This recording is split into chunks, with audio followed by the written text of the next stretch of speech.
A controversial ruling over a holy site in northern India has led to an uneasy calm on the streets. Ayodhya is at the heart of some of the deadliest clashes between Hindus and Muslims in this country. But neither side is happy with the ruling. Both say they will appeal. So is this a case the Indian judiciary can resolve, or will it simply further inflame tensions? This is Inside Story.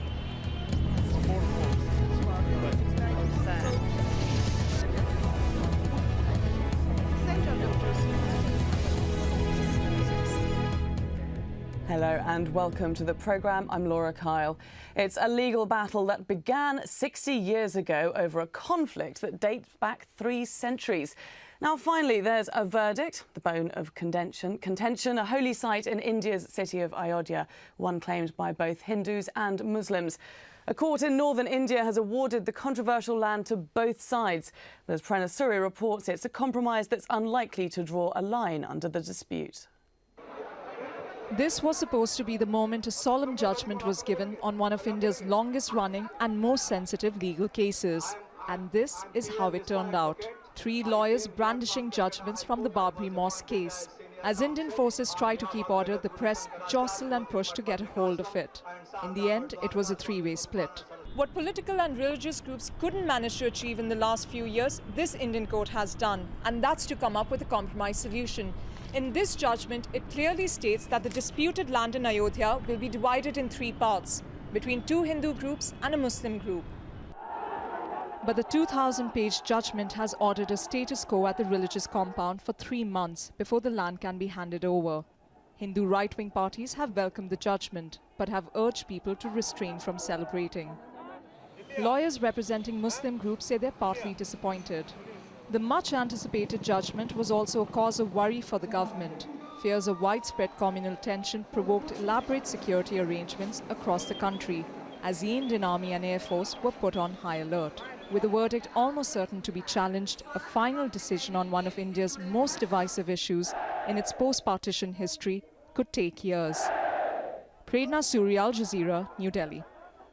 Well, joining our discussion today are our guests in New Delhi, SUDHANSHU MITTAL, senior leader of the Bharatiya Janata Party, BJP. And on the line from Srinagar via broadband, Mirwais Umar Farooq, chairman of the All Parties Hurriyat Conference. And in London, Murray Lal, a South Asia expert and associate fellow at Chatham House and University of London. Thank you very much to you all for joining us here today. SUDHANSHU MITTAL, let's start with you. Hindus have been awarded 2/3 of this site. Are you pleased with that verdict? I don't think this verdict has addressed itself to pragmatism. In fact, it's a populist verdict. It is seeking to reopen the wounds of history.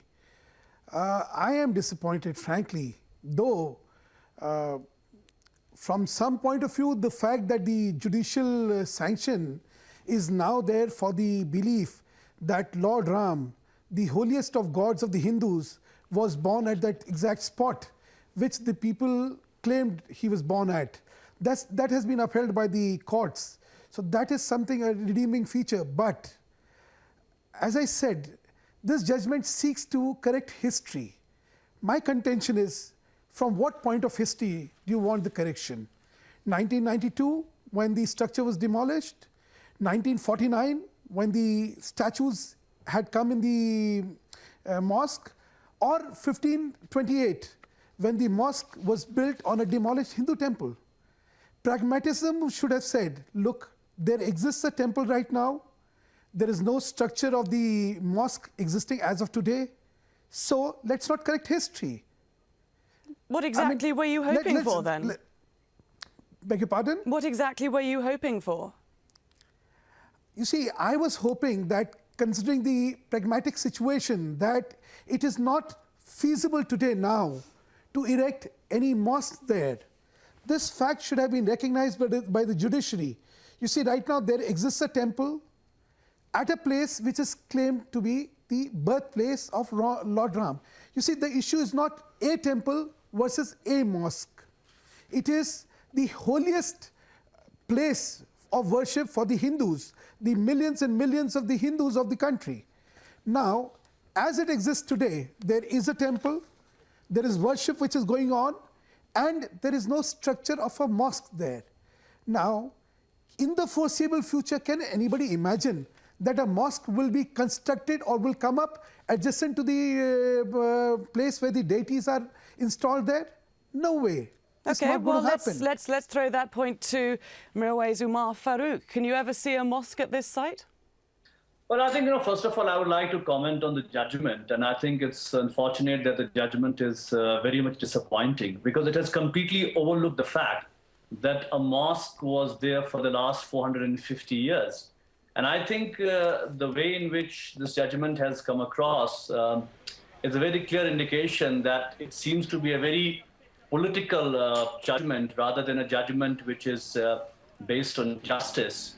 I mean, the very fact is that in 1992, a structure was demolished, which was a mosque, and nobody can deny that. And I think that fact is being completely overlooked by the judgment, and it seems that it's a judgment which is aimed at, as I said, rather a political judgment, considering the situation right now India is in. You have the Commonwealth Games, you have the visit of Obama in due course of time. So I believe that it's a political judgment rather than a judgment which is based on justice.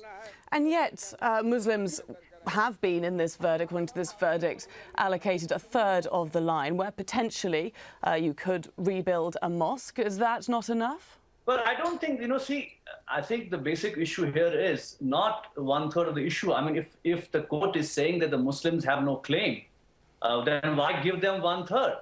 I think, the Muslims of India are very much disappointed that it's put a big question mark over the communal partiality of the judiciary. And I think, in other terms, in very clear terms, the Muslims of India have been told that they have to live in this country on the terms set by the majority community. And it's not a question only of, this particular structure. I think what it will do, it will embolden those forces, which we already are hearing the voices coming from different parts, that who are talking about the liberation of other places of Muslim worships in Kashi and in Mathura. So I think, it's a very dangerous trend which the court has set. And, the Muslims of India, as you are seeing, there's a very sublime reaction. Everybody is scared to talk about on the streets of India about the judgment. So I believe that, one thing is doing justice, the other thing is a compromise. So it's a compromise, it's not a justice. Okay, well, let's bring Mary Lal into this. I think it's no. Please, I think it's a Mr. very unfair statement. Hello? Please carry on. Hello, I think it's a very, very unfair statement.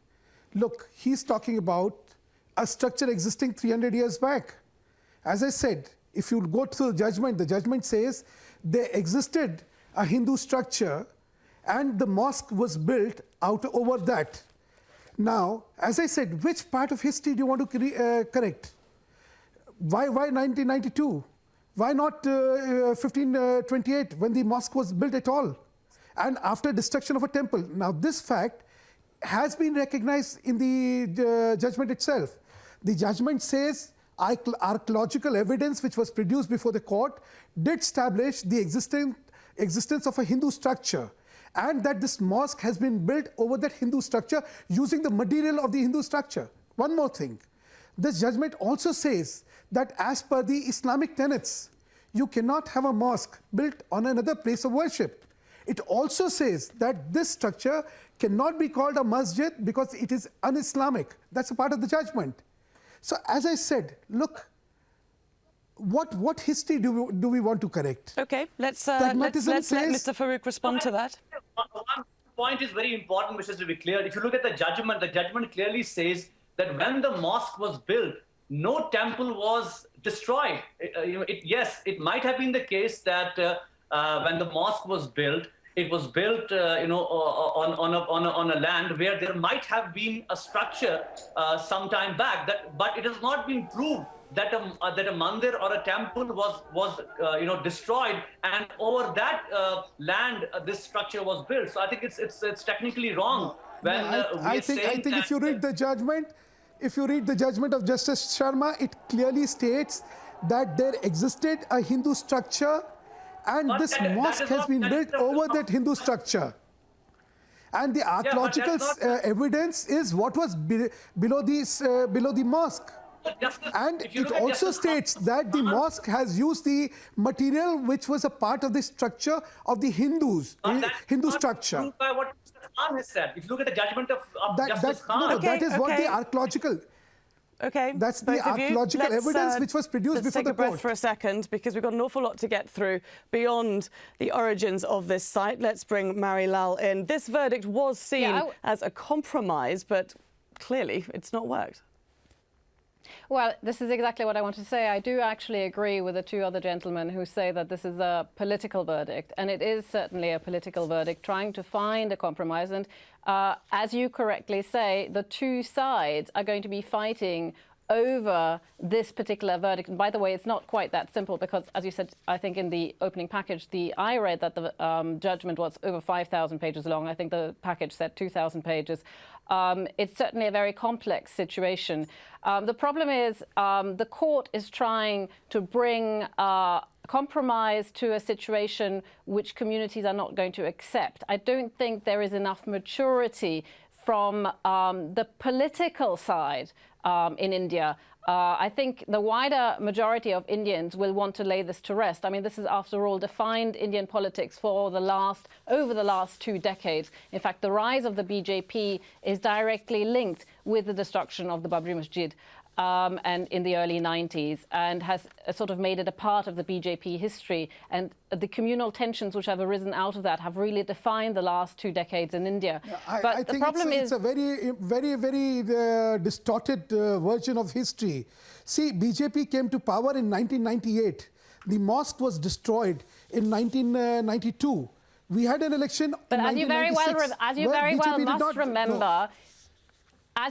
must remember that ultimately speaking, the political movement of the BJP was tremendously strengthened as of the destruction of Ayodhya, of the Babri Masjid. I was living in India at the time. I know what I'm talking about because I was resident in India during this entire period. If that was the case, the high point of the political movement of Ayodhya was 1990, when Mr. Advani took out his Rath Yatra. And in 1991, we had a Lok Sabha election. BJP did not do well enough to form a government. And after the demolition, BJP 1996... gained politically tremendously. But I think we need to step away from 1992 and we need to step into what is 2010 and look at how the various communities are going to live. I'd like to dispute something else you are saying. I'd like to dispute the fact that there is actually a mandir at the moment on that particular site. It's a makeshift mandir, as the judgment clearly says. What is the difference between a mandir and a makeshift mandir? I mean, it is not a permanent structure. It is not a permanent. A permanent structure was not allowed on that site. Let me explain you the definition. Let me give you the definition of a mandir. A mandir is a place where there are deities which are worshipped by people. That's it. The structure, the former structure, is irrelevant to a mandir. I mean, all over the country, if you look, you have all kinds of places which are deemed to be mandirs.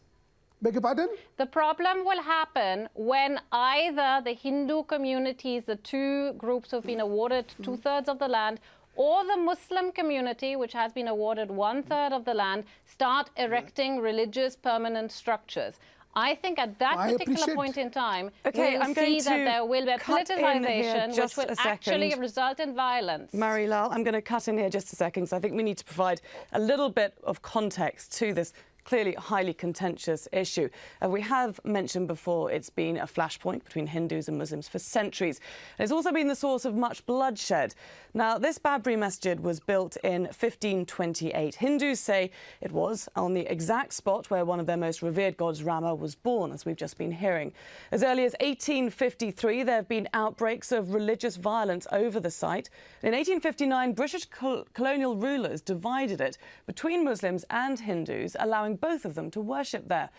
But 90 years later, Hindu idols appeared at this mosque and they triggered legal action and the government to take over the land. Then in 1984, the Hindu nationalist BJP party supported a campaign to demolish the mosque and replace it with a temple. In 1992, the mosque was destroyed by Hindus. That triggered riots, which killed some 2,000 people. Then 10 years on, further riots killed another 2,000 people in retaliatory violence after 59 Hindu pilgrims returned from Ayodhya, where they were killed in their burning train. An inquiry into that matter later concluded that the fire was accidental. But looking to today, now, hundreds of thousands of troops have been deployed to the streets, predicting yet more violence in reaction to this verdict. Yet it's been muted. Mr. Farooq, let's give you a voice here. Is this an issue that Muslim Indians care about today? Well, definitely. I mean, every Muslim is concerned about the fact that the verdict is completely one-sided, and I think you have to understand the state of affairs right now as far as the Muslim community is concerned. The very fact that recently there was a report submitted in the Parliament by Justice Satcher in which the deplorable condition of the Muslims all over India has been very well documented, and it's seen that the plight of the Muslims in India is very bad. And in the present context, you are seeing that the reaction. This is persecution fixation. Let's address ourselves to the issue. Look, let's not politicize this. Forget the fixation of persecution for the Muslims. Look, you are a pampered community. No, don't say that. I mean, that's the grudge the Hindus have. The Hindus feel that in this country, though they are the majority, they are the ones who are discriminated against because of the appeasement for the Muslims. So let's not talk all this. Let's address ourselves to this issue. Okay, unfortunately, we're having just a few problems with Mr. Farooq's broadband, so I don't think it's very fair for him at the moment because we can't actually hear what he's saying. So I'm going to bring Mary Lal back in at the moment. You mentioned earlier that this isn't an issue for many Indians today, that it is politicised by small groups. No, that's not. I'm sorry. That's not what I'm saying. I'm saying it is an issue, but a lot of people would want to put it aside, behind them, move forward. I don't know of any of my Indian family, be they Hindus or Muslims, and I have both, who would say that they would want any riots over any of this. However, there are political groups who will use this and politicize this particular issue, and tempers run very high when it comes to religion. In India, this is a very, very central part of everyone's life. So Hindus who want to worship at the place where Lord Ram was born, or Muslims who want to go back and have a mosque built where the Babri Masjid was destroyed, will feel equally strong about this. But no one really would want to see riots over this. And it would be the job of responsible political parties to not politicize this. I think the court has given a 3-month stay, and I very much doubt 3 months is long enough for tempers to cool. And there is an uneasy calm. I don't think we'll see any violence right now. As I said earlier on, I think the violence will only come once one of the groups starts to build a permanent structure. I also think that we're going to see this go to the Supreme Court. And so there's people are holding their breath and waiting to see what the Supreme Court's going to say. But I also understand that the groups who are planning to appeal haven't taken the decision of when or how they will do so. The Indian Home Minister did say that people born after 1992, when the massive bloodshed happened, have a very different worldview to back then. The economy is now booming, whereas back then it was on its knees. To what extent do you think these external factors play into the extent that people will identify with their religious beliefs? I think religion is central to Indian life, private family life, no matter if this before 1992 or after 1992. However, what is very interesting is to see that it's after the economic reforms of 1991 and the start of the economic growth, which started sort of in the mid-1990s, end 1990s, that Hindu nationalism actually gained strength. It's difficult to have a direct correlation here, but it certainly means that the rise of the middle classes, the Hindu middle classes, actually did result in more religious fervor on the streets, more politicization of religion. And I would say that prior to 1992, you would have had an outer shell of secularism in Indian politics, which is something which really was lost in the 1990s. Do you think the courts, as economic growth continued? Do you think the courts are the right place for such religious debates? I think, ultimately speaking, this was the only place where any kind of debate could take place, because otherwise, if it was on the streets, it would end up with bodies. Okay, Mr. I think it's a very coloured vision of what is happening in India. I mean, The fact that economic prosperity has led to strengthening of fundamentalism is a thesis which is purely imaginary. Look, let's explain the scenario. The decades of 80s had a distorted polity where, for the sake of votes, minority appeasement was the order of the day. And it is this fact, this revulsion against appeasement, which basically led to hardening of stance by the majority community. There has been a correction in polity.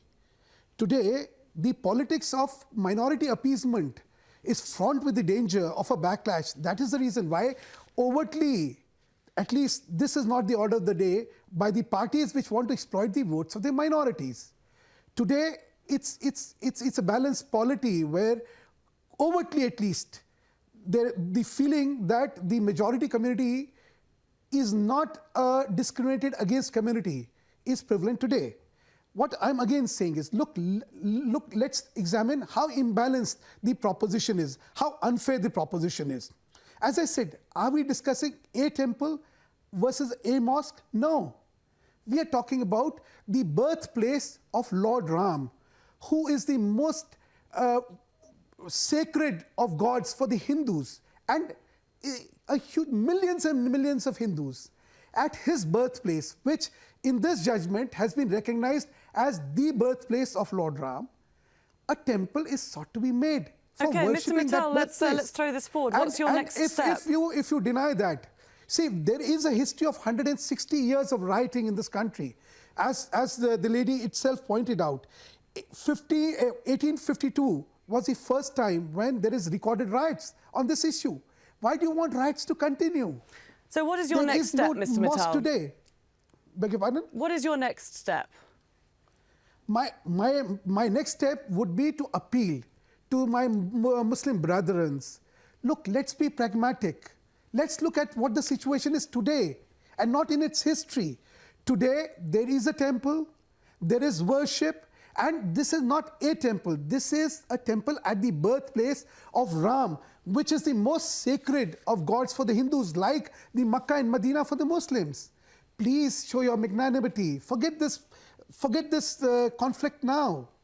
We respect you. We crave for your brotherhood.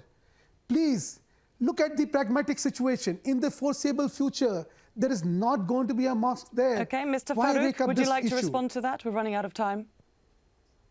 Well, definitely, I would like to say that it's rather unfortunate the way in which the Bharatiya Janata Party and other Hindu fundamentalist organizations are trying to go about this issue. What they are basically saying is that they're telling the Muslims that let them exchange their safety in lieu of their claim.